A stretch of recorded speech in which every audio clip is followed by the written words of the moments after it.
週末一日遊輕鬆下。呢個深圳有限日月團就啱晒你啦。九州9點深圳灣口岸或者10點羅湖口岸直航。一出發就直奔鋼琴之城博物館，呢度係當地規模最大嘅鋼琴博物館，簡直係鋼琴嘅百科全書啊！入面珍藏住200幾台古鋼琴，每一件都係珍寶。中意音樂嘅你千祈唔好錯過。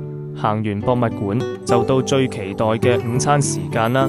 任食韓式烤肉、海鮮自助餐，新鮮海鮮、厚切烤肉，任你食到飽。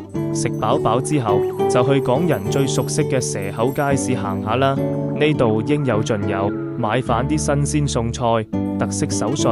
行完就返程深圳關口，結束呢個充實又開心嘅一日遊。想報名就一齊來大美中國，深圳嘆美食，想文化，輕鬆過一日啦！